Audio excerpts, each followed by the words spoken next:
We have found a major issue with this camper van, and I can't believe I've been driving around like it for 3 months. We'll get onto that issue slightly later. There's a few other bits and bobs I want to repair and modify with this camper van. First off, I've got no sort of divider between the two of these. I have got one of those windscreen covers, but if I'm inside, it's late at night, I just want to be able to close some curtains, jobs are good, but I don't know how I'm going to do it, and solely because there's no metal beam on this part of the ceiling. As you can tell, it's a bit flimsy. So I can't fasten any like curtain pole to there. I've got a curtain pole from IKEA, a £5, and we're just gonna have a play and just sort of see how we can do it, see if there's a way around it. The only way that I come up with at the moment is quite simply, if I could put a hole straight through there, then I've got this little hole up here. What that hole is basically that. It's one of them. So if I can put the pole in the bottom of that and it can rest on that on both sides, then I might be able to just sort of hang my curtains on there. We've also got a major modification for the sink and a box full of goodies to go in the van, all before I fix that major problem that I've got with this van. This is probably going to be overkill. I've got that whole saw set, and I'm going to basically put a hole just up there and then figure out how to make one that side for the curtain pole. On a later build that I'm going to do, a much more high-end build, this whole ceiling's getting replaced because I just don't like it. When that gets replaced, I'll be able to fasten much better securing brackets up for a curtain pole. But for now, this is going to have to do. You can see the hole right up there, so I am going to go and start this hole about there. This might not work. There you go. If I do the hole small, then I can always just jam the bar in. Oh my God, it actually works. It really does actually work. Just a nice little hole there. Nice little hole there. Now, like I say, they've gone in there, so I'm going to get some more of the bottle plastic insulation and jam it up there. That'll just stop it from moving around and wriggling around, maybe a little rattle. That'll just stop all that. We've got the curtains, again, IKEA budget build. That's what they're going to look like, full blackout curtains, but they're only 20 quid. I found them in the IKEA budget setup. That's the name for them, and that's the name for the curtain pole. If this works and you fancy doing it yourself, you can just screenshot them and take it to IKEA and go, oh yeah, it was that one. I'm looking at the curtains now. I think I need to do some modifications. I mean, they do look nice. They're completely blackout. They're absolutely great. Let's test the blackoutness, shall we? We'll get the door shut and that blind shut. That blind shut. My back doors are open, but I've got a bit of light coming through the Max Air fan. I threw on the holes at the top, but yeah, that's pretty blackout. I mean, you can't see anything coming through. But the modification I need to do, I need to turn them up. Look how much longer they are. I thought I measured them correctly. Take one list off the day, but add another one onto it. Recycled bottle plastic, that's all it is. And it goes up inside that little hole all the way up there. We had a load of that bottle plastic stuff remaining, so we've basically just gone around there and stuffed it in all the holes up there. But now, let's see what's in the box, shall we? First of all, air freshener. Got to have one of them. Every camper van should have a Cornwall-based air freshener. We have got everything else that's just, there we go. More DC fix. Don't think I'm going to use that today. I've got, what have I got? A single bed sheet. I have no idea. I've got my octopus. Has anyone ever seen one of these IKEA octopuses? There's one of the name, let me show you. It's quite a cool little invention. For whoever invented it, has got to be Swedish, hence why it come from IKEA. But apparently, I don't know how to work it by the looks of things. Oh, they just click down. So, oh, that's good. They click down and click, so you can use this in the wind as well. But this is for in the summer when I've been for a swim in one of the lakes up in the Lake District or in the sea down in Cornwall, and I've got wet stuff. Hang it up outside, clip your sorted. I call it the octopus. We have got a la Planty McPlantface. We always have to have a plant in a camper van. I don't know whether it's going to live there or whether it's going to go up there or going to hang somewhere else, but we've got a plant.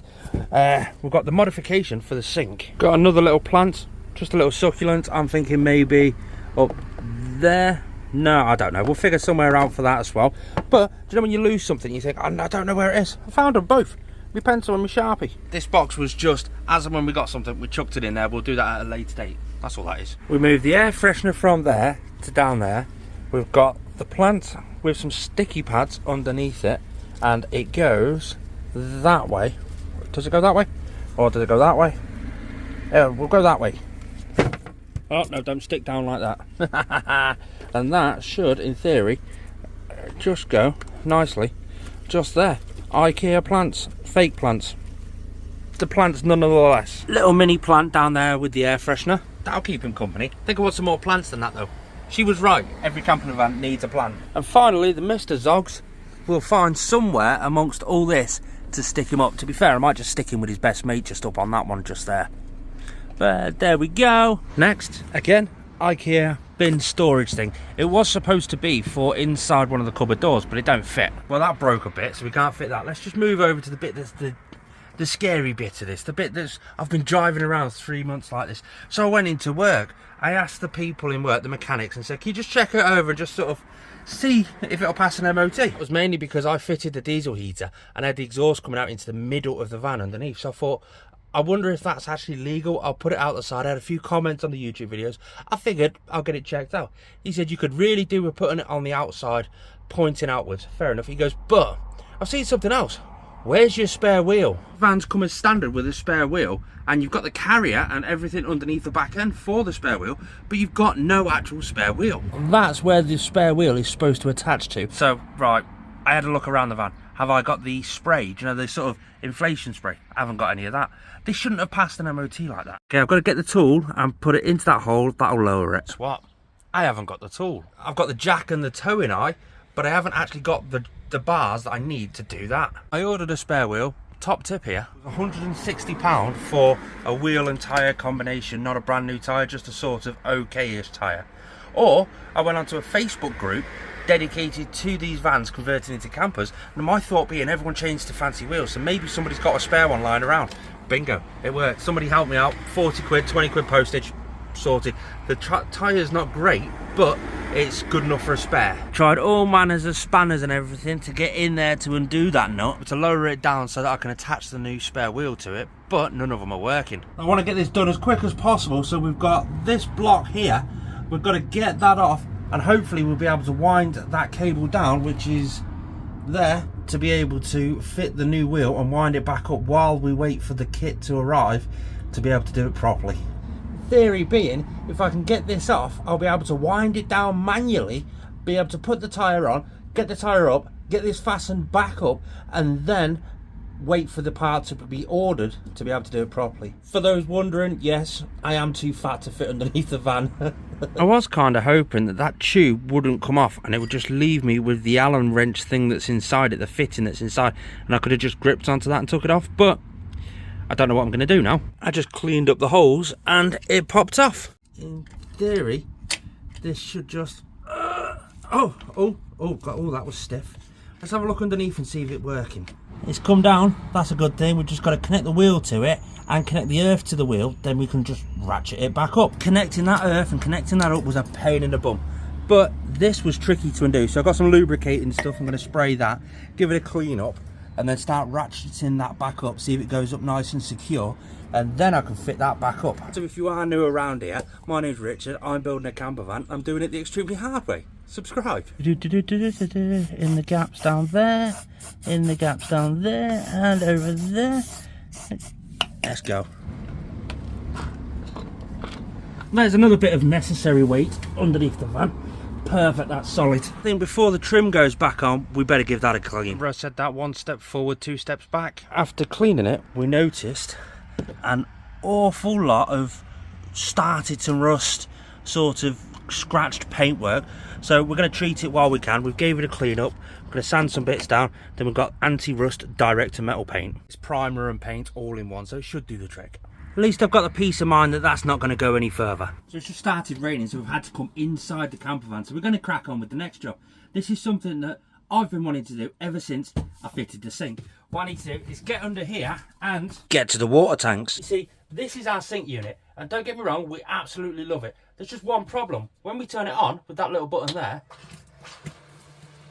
it's literally just a trickle. The way we're going to combat that is simply, we've got another submersible pump. The difference is, this one says it's 840 litres an hour. That works out at around about 14 litres a minute. That's a lot. Possibly too much. What we will be able to do, because this has the extender and the spray nozzle on the end, so we're hoping, or the idea for this was to spin the tap round to outside when the door's open, put it on spray, and we can rinse ourselves off. It's literally that simple. there's the old pump, and the new pump is right behind you guys, just there. So I'm going to connect the water hose up first. You've got an outlet on the pump. It just scoots straight on with the Jubilee clip. That tightens it down. Connect the electrics, positive, negative, to the positive, negative. I've already got there rigged up to the switch. Let's see what it works like. Hopefully it's not too powerful, but also hopefully it's a lot better than what the last one was, because this pump looks a similar size to the last one. With that all plumbed and wired, there's the sink. You remember the bub 4, and let the water come through. It's a little bit better, but it's not. What? Is that it? That's even worse. It's no better, it's no worse. I'm just gonna have to go for a bigger one, but it still does the job. But eBay is my next point of call. Last job of the day. I've just been round and greased up and lubricated up all the hinges, the doors, the deadlocks, everything. That's just something else I've got to order off eBay, something else I can play around with. Let's face it, we all love to play around with our camper vans. Peace out, guys.